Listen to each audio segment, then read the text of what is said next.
Es una de las prácticas católicas más incomprendidas y criticadas. Confesar los pecados a un sacerdote. ¿Por qué poner a un hombre entre Dios y yo? Muchos dicen que no es bíblico. Pero, ¿y si te dijera que la Biblia, de hecho, ordena esta práctica con una razón tan impactante que te hará ver la confesión como nunca antes? Hoy, en The Holy Huddle, desvelaremos la verdad. Bienvenidos a The Holy Huddle. La pregunta es común, a menudo acompañada de escepticismo. ¿Por qué los católicos se confiesan a un sacerdote?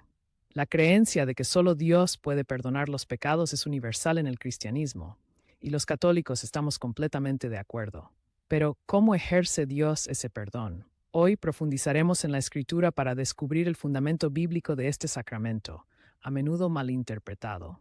No se trata de un invento humano, sino de una delegación divina de autoridad que Jesús mismo estableció.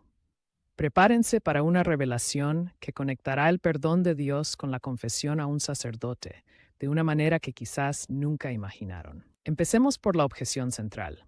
Solo Dios puede perdonar pecados. ¿Por qué iría a un hombre? Esta es una objeción válida y surge de una verdad fundamental. Sí, solo Dios tiene el poder absoluto y último de perdonar. La confesión católica no es un sacerdote perdonando por su propio poder, sino un sacerdote actuando in persona Christi, es decir, en la persona de Cristo. Él es un instrumento. Piensen en ello. ¿Necesito un cirujano para una operación? Sí, aunque Dios es el que sana. ¿Necesito un maestro para aprender? Sí, aunque Dios es la fuente de todo conocimiento. Dios a menudo elige instrumentos humanos para realizar su obra. La cuestión no es si Dios puede perdonar directamente, sino si Dios ha elegido un medio específico para comunicar ese perdón a través de su iglesia. Y la Biblia nos da la respuesta. El fundamento bíblico más impactante y directo para la confesión se encuentra en Juan 20, 21, 23.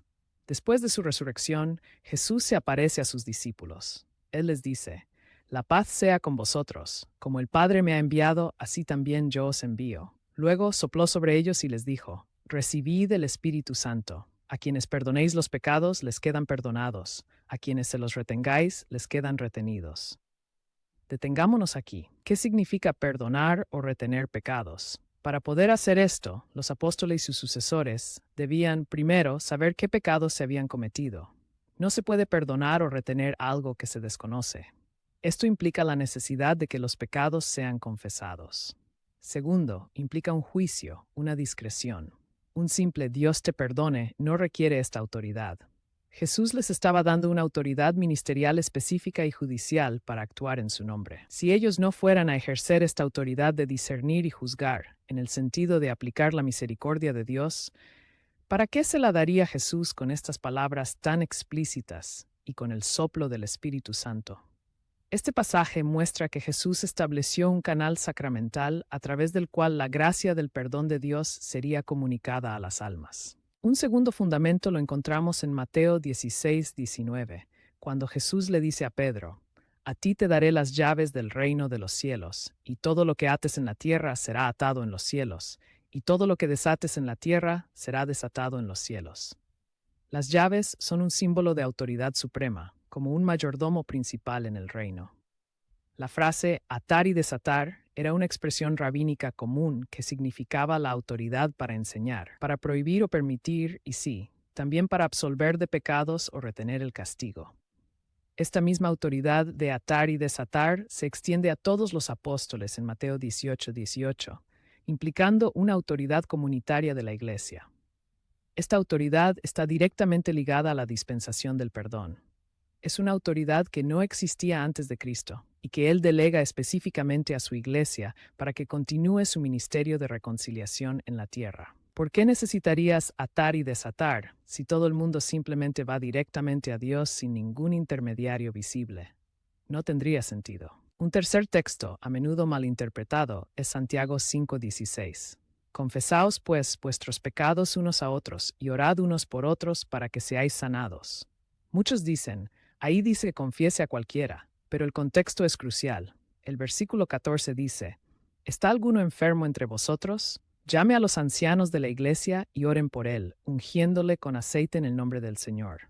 Los ancianos aquí se refiere a los presbíteros, sacerdotes, de la iglesia. El pasaje habla de una confesión con el propósito de sanación y restauración, realizada en presencia de aquellos que tienen una autoridad ministerial. No es una confesión general a cualquier persona. El sacramento de la unción de los enfermos y el de la reconciliación están unidos en este pasaje. Sumado a Juan 20, Santiago 5:16 sugiere la práctica de confesar pecados específicos a un ministro ordenado de la Iglesia para recibir el perdón y la sanación. Además, San Pablo en 2 Corintios 5:18-20 nos dice que Dios dio el ministerio de la reconciliación y que somos embajadores de Cristo. ¿Cómo se reconcilia la gente si no es a través de estos embajadores a quienes se les ha dado este ministerio de reconciliación? Si la práctica de la confesión a un sacerdote no fuera bíblica, ¿cuándo se inventó? La respuesta es nunca. La evidencia histórica muestra que la confesión ha sido parte de la vida de la Iglesia desde sus inicios, aunque su forma haya evolucionado. Documentos como la Didache, finales del siglo I, principios del II, o las cartas de San Clemente de Roma ya hablan de confesar los pecados. Los padres de la Iglesia, como Tertuliano, siglo III, y Orígenes, siglo III, describen claramente la confesión de pecados a un obispo o sacerdote para recibir el perdón y ser restaurado a la comunión. Al principio, para pecados graves, la confesión era pública y la penitencia severa. Con el tiempo, evolucionó a la confesión privada, tal como la conocemos hoy, por razones pastorales y de privacidad. Pero la esencia del sacramento, la necesidad de confesar los pecados a un representante de la Iglesia con autoridad delegada por Cristo para absolver, ha sido constante. Esto demuestra que la Iglesia Católica no inventó la confesión, sino que la heredó de los apóstoles. La confesión, o sacramento de la reconciliación, no es solo una obligación, es un regalo inmenso, una fuente de gracia y paz que el mundo no puede dar. Paz de conciencia. Al confesar nuestros pecados, nos quitamos un peso enorme del alma. La culpa y la vergüenza nos paralizan. El perdón nos libera. Curación espiritual. Es un encuentro con la misericordia curativa de Cristo. No es un juez que condena, sino un médico que sana nuestras heridas espirituales. Gracia santificante. Recibimos gracia para resistir futuras tentaciones y crecer en santidad.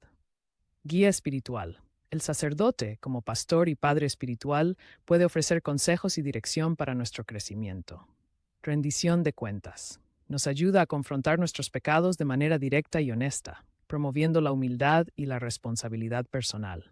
Es el lugar donde la divina misericordia nos abraza de una manera tangible y visible. La confesión a un sacerdote no es un obstáculo entre tú y Dios, sino el puente que Él mismo estableció para derramar su misericordia y perdón de una manera tangible y segura. Es un regalo de su amor y fidelidad. La razón bíblica es clara y la tradición de la Iglesia es ininterrumpida. Así que, la próxima vez que te pregunten por qué los católicos se confiesan a un sacerdote, sabrás la impactante razón bíblica. Porque Jesús, el Hijo de Dios, les dio a sus apóstoles y a sus sucesores el poder y el ministerio de la reconciliación, para que tú y yo podamos experimentar su perdón y sanación de manera plena. ¿Qué te pareció este análisis? ¿Conocías el fundamento bíblico tan explícito de la confesión? Me encantaría leer tus reflexiones y preguntas en los comentarios. Si este video te ha ayudado a comprender mejor este sacramento o a fortalecer tu fe, por favor, dale un me gusta y compártelo. Y para seguir explorando las verdades de la Biblia, la teología y las riquezas de la fe católica, no olvides suscribirte a The Holy Huddle y activar la campanita. Gracias por acompañarnos. Nos vemos en el próximo video.